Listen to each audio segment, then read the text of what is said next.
یہ جو لفظ ہے نا کیوں پڑھی جاتی ہے، یہ بہت خطرناک لفظ ہے. ہاں یہ کیوں نکل جانا چاہیے. اب آئیے کہ بتائیے اس میں کیا حکمت ہے، کس لیے ہے ایسا. آپ کو تعجب ہوگا کہ مسائل کی کتاب میں یہ بات لکھی ہے. سب حضرات آپ اس کو ذہن میں رکھیں.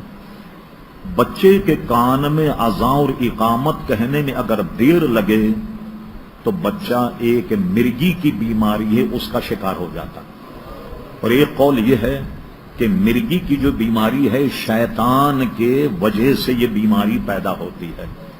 علامہ امام شطنوفی نے بہجت الاسرار میں لکھا کہ حضور غوث اعظم رضی اللہ عنہ کے زمانے میں کسی بچے یا بڑے کو مرگی ہوتی تو اس کے کان میں سرکار غوث اعظم کا نام لے دیا جائے تو شیطان بھاگ جاتا، اس کی مرگی ختم ہو جاتی. اب کیا کیا جائے؟ بچہ جیسی پیدا نہلانے دھلانے کے مرحلے فارغ ہونے کے بعد جو بھی کوئی دیندار آدمی ہو فوراً اس کے دہنے کان میں اذان کہے اور بائیں کان میں اقامت، تو وہ شیطان کے وسوسے سے بچ جاتا ہے. اب سنیے حدیث شریف مشکاہ شریف میں، بچہ پیدا ہوتے ہی روتا. کبھی آپ نے غور کیا کیوں روتا؟ اور اگر بچہ پیدا ہونے میں نہ روئے سارے ڈار کا حق میں آ جاتے ہیں، بچے کو الٹا سیدھا کرنا شروع کرتے ہیں تاکہ بچہ روئے. اس لیے کہ بچے کا پیدا ہوتے ہی رونا اس بات کی دلیل ہوتی ہے کہ نارمل پیدا ہوا. اب پوچھ ڈاکٹر کوئی بچہ پیدا ہونے کے بعد روئے نہیں وہ نارمل نہیں ہوتا، کچھ نہ کچھ خرابی اس میں ضرور ہوتی. ٹھیک، یہ تو طبی مسئلہ.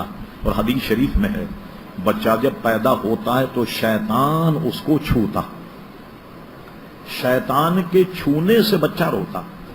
ٹھیک، اب جب غسل ہو جائے بچے کو پاکی حاصل ہو جائے بغیر کسی تاخیر کے اس کے دہنے کان میں اذان کہی جائے اور بائیں کان میں اقامت. اس کو بھی علماء نے لکھا کہ 7 مرتبہ اذان کہی جائے، 6 مرتبہ اقامت کہی جائے، ایک ایک مرتبہ بھی کہہ دیں تو یہ ضرورت جو ہے یہ پوری ہو جائے گی. ایک بات تو یہ علماء تصوف و طریقت اس سے انہوں نے ایک اور نقطہ نکالا، وہ سن لیجیے آپ کیا ہے. وہ نقطہ وہ یہ نکالتے ہیں کہ علماء تصوف تو حقیقت تک پہنچتے ہیں کہ اس کی وجہ اصل میں کیا. آپ دیکھیے کہ جہاں اذان اور اقامت ہو وہاں جماعت کھڑی ہونا ضروری. اذان تو ہوتی اسی لیے نا کہ بھئی آؤ نماز، اقامت ہوتی کہ جماعت کھڑی ہو گئی.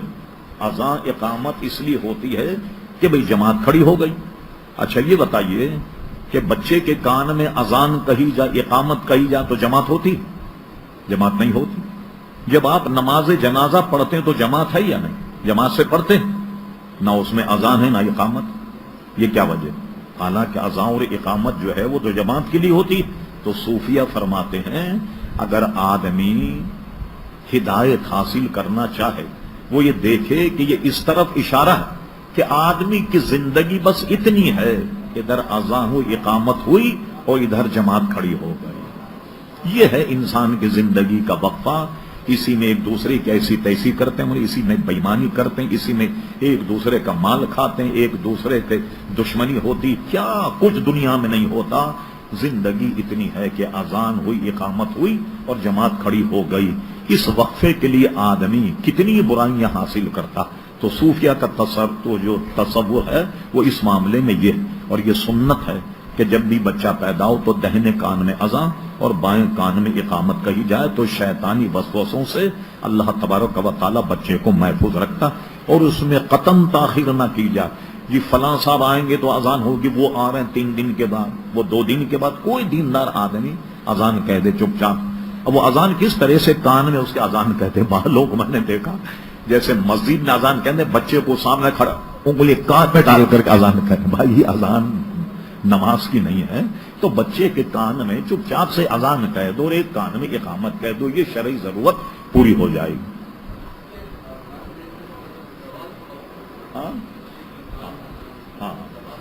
ہاں تو اس اذان میں اصل میں چونکہ نماز کے لیے نہیں ہو رہی اور بالکل خاموشی ہوتی، اس میں زوال غیر زوال کا کوئی دخل نہیں. کسی بھی وقت ہو اذان بچے کے کان میں کہہ دی جائے. اسی طرح نماز جنازہ میں بھی بہت سے لوگوں کو میں نے دیکھا میت رکھی ہوئی، ابھی زہر کی نماز ہوگی پھر پڑھائیں گے تو زوال کا وقت ہے. ہمارے امام اعظم ابو حنیفہ کا فتویٰ یہ ہے رضی اللہ عنہ کا، اگر میت تیار ہے اگرچہ زوال کا وقت ہو تو اس میں تاخیر نہیں کرنی چاہیے، نماز جنازہ زوال میں بھی ہو جائے گی.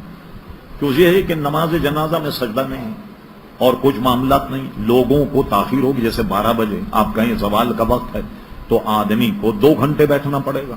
تو لوگوں کی اذیت سے بچنے کے لیے کوئی بھی وقت ہو تو نماز جنازہ ہر وقت پڑھنی جائے.